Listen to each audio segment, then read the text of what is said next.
कोई भी बच्चा अगर न्यूबॉर्न जन्म लेता है तो सरकार द्वारा भी ये दिए जाते हैं, उनका न्यूबॉर्न हियरिंग स्क्रीनिंग करना चाहिए। ऐसे बच्चे हाई रिस्क में रहे या फिर कुछ बच्चे जो आईसीयू में एडमिट हुए, उन लोगों को तो स्क्रीनिंग ज़रूर से ज़रूर करानी चाहिए।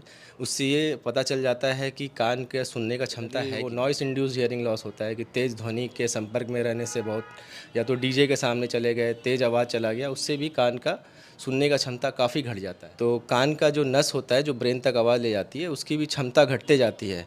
और आजकल इतना ज़्यादा साउंड पॉल्यूशन है, सब कुछ है।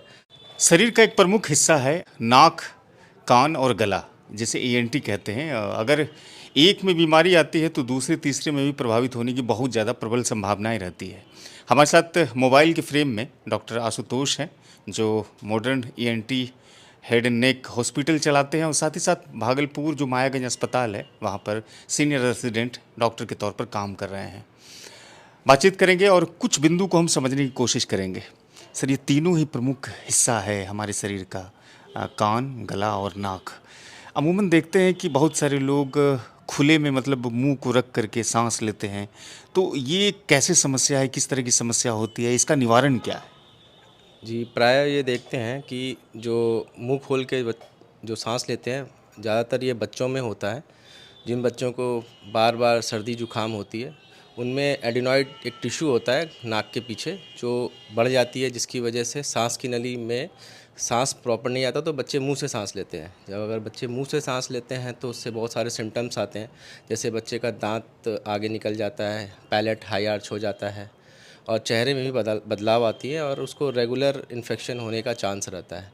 ऐसे बच्चे का आवाज़ भी चेंज हो जाता है। तो ऐसे बच्चों में प्रायः यह परहेज़ करने की आवश्यकता है कि वो सर्दी से बचें और उनका जैसे सर्दी हो तो तुरंत में इलाज कराएं। और ज़्यादा हो जाने पे अगर बार बार सांस लेने में ज़्यादा तकलीफ़ होती है तो फिर सर्जरी की भी आवश्यकता पड़ सकती है। अच्छा, मेडिकल साइंस में खासतौर से ईएनटी का जो रिसर्च है, अगर मान के चलते हैं कि किसी का नाक खराब हो जाता है तो कहते हैं उसका गला भी खराब होने की संभावना है, फिर कान भी खराब होने की संभावना है, चूँकि तीनों ही पार्ट एक दूसरे से इंटरकनेक्ट होता है। जी, ऐसा तो है, लेकिन ऐसा नहीं कि हर केस में ऐसा होगा। किसी-किसी में जैसे कान और नाक और गला तीनों जुड़ी हुई चीज़ है। अगर नाक में कुछ प्रॉब्लम होता है तो कभी-कभी कान में भी प्रॉब्लम इसलिए होता है क्योंकि कान और नाक की एक नली होती है जो कान का प्रेशर को मेंटेन करते हैं। अगर कान का प्रेशर प्रॉपर मेंटेन नहीं होता है तो फिर और सर्दी होती है तो नाक की सर्दी कान में जाती है और फिर उसी के बाद कान के पर्दे में छेद हो जाता है, फिर कान में से मवाद आने लगता है अच्छा। और इसकी वजह से आवाज़ भी घटता है। तो ऐसे केस में जनरली ईएनटी में हमें जो मेन होता है, हमें सर्दी जो होता है कान, नाक और गला का सबसे बड़ा दुश्मन है। तो सर्दी से बचना है, एलर्जी वाला चीज़ों से परहेज़ करना है। तो अगर परहेज़ करेंगे तो कान, नाक और गले का प्रॉब्लम थोड़ा। चूँकि ठंड का सीज़न चल रहा है, ऐसे में कैसे परहेज़ करना चाहिए? ये तीनों चीज़ जो है आपका, इसको कैसे देख-रेख करना चाहिए ठंडी में खासतौर से? ठंडी में खासकर हमें जो है ठंड से बचना है। ठंड में मतलब ऐसे ठंड का सेवन नहीं करना है, ठंडे हवा से बचना है, नाक और कान को ढक के जाना है, नहीं तो सर्दी पकड़ने के बाद कान की प्रॉब्लम होती है, सुनाई कम देने लगता है बहुत से लोगों को। और नाक से सर्दी होना, छींक आना, नाक ब्लॉक होना, ये कॉमन कंडीशंस हैं जो अभी सर्दी में बहुत सारे लोगों को होता है और इसकी वजह से फिर और आगे भी प्रॉब्लम होने लगती है और एक बार एलर्जिक हो जाते हैं तो उनको बार बार स्टिमुलस होने लगता है। कोल्ड के एक्सपोजर में जैसे आएंगे या ठंडे चीज़ों का सेवन अगर इस मौसम में करेंगे, जैसे आइसक्रीम खा लिए या फिर कोई भी ऐसा चीज़ ले लिए जिनसे सर्दी हो जाए, तो एलर्जी का सिम्टम्स भी बढ़ जाता है। अच्छा सर, कहते हैं कि एक उम्र आने के बाद से, जब उसकी उम्र होती है 50, 60, 70 साल जब होती है, तो कान में सुनाई कम देने लगता है। बहुत जी सारे जी वृद्ध लोग हैं जो शिकायत करते हैं कि अब सुनाई मुझे कम देते हैं। यहाँ तक कि अब युवा वर्ग में, जवान लोगों में ये शिकायत आने लगी। जी। देखिए, पहले में जो बुज़ुर्ग लोग हैं उनमें सुनाई कम देना ये एजिंग प्रोसेस का पार्ट है। जनरली सबको जैसे उम्र के साथ दिखाई कम देता है तो सुनाई भी ऑब्वियसली कम देगा, शरीर का ताकत भी घटता है। तो कान का जो नस होता है जो ब्रेन तक आवाज़ ले जाती है, उसकी भी क्षमता घटते जाती है और आजकल इतना ज़्यादा साउंड पॉल्यूशन है, सब कुछ है, तो वो भी एक वजह है। और बहुत सारे ऐसा जो दवाई है खाने की वजह से भी, ऑटोटॉक्सिक दवाई होती है, उसकी वजह से भी कान की क्षमता घटती है। और आजकल ईयरफोन का ज़माना है, सब ईयरफोन लगाते हैं, तेज़ ध्वनि से भी कान का नस कमज़ोर होता है। और तो जनरली ये होता है कि पहले होता था कि 65-70 में सबका आवाज़ घटता था, लेकिन आजकल जो है, पहले मतलब आजकल बच्चों में देखा जा रहा है कि 20-25 साल 15 साल के बच्चों में भी आवाज़ की जो टेस्ट कराते हैं तो उनको हियरिंग लॉस होता है। जनरली वो नॉइस इंड्यूस हियरिंग लॉस होता है कि तेज़ ध्वनि के संपर्क में रहने से बहुत, या तो डीजे के सामने चले गए, तेज़ आवाज़ चला गया, उससे भी कान का सुनने का क्षमता काफ़ी घट जाता है। तो उसके बाद पेशेंट को सुनाई कम देगा, कान में सनसनाहट होगी, जो बहुत कॉमन प्रॉब्लम है।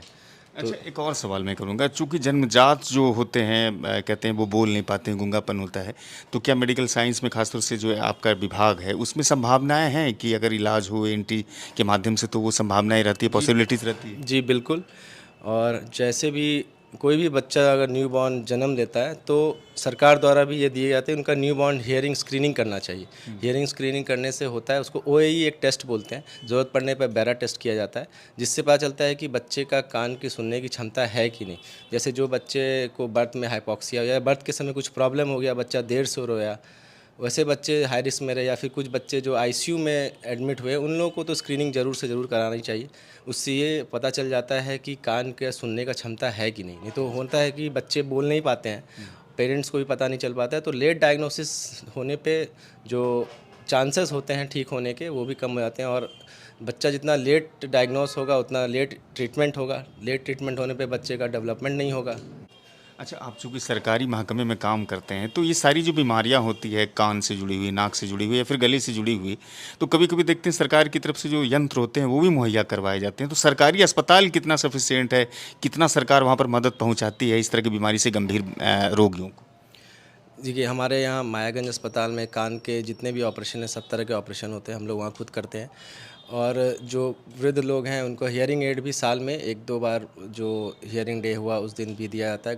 गवर्नमेंट योजना काफ़ी हैं, उसका बस लोगों को पता होना चाहिए और उनका लाभ उठाने का उनको। बाकी सरकार तो सरकारी अस्पताल पहले से बेहतर हुआ है। जी बिल्कुल, बहुत बेहतर हो गया है यहाँ पर। अब ऐसा नहीं है कि पेशेंट को यहाँ से पटना या दिल्ली जाना पड़ेगा, हर तरह का ऑपरेशन हमारे अस्पताल में भी होता है। शुक्रिया सर, आपने समय दिया सिटीजन टाइम्स को बहुमूल्य, आपने बहुत-बहुत शुक्रिया आपका। धन्यवाद। डॉक्टर आशुतोष कुमार थे, जो ईएनटी के एक्सपर्ट हैं और यही मायागंज में पोस्टेड भी हैं, अपना निजी प्रैक्टिस भी करते हैं। वीडियो को अधिक से अधिक साझा कीजिएगा। चैनल को अगर सब्सक्राइब नहीं किया तो सब्सक्राइब कीजिएगा। फेसबुक पर अगर वीडियो देखते हैं तो वहाँ भी साझा कीजिएगा और पेज को फुल लाइक करना मत भूलिएगा। शुक्रिया।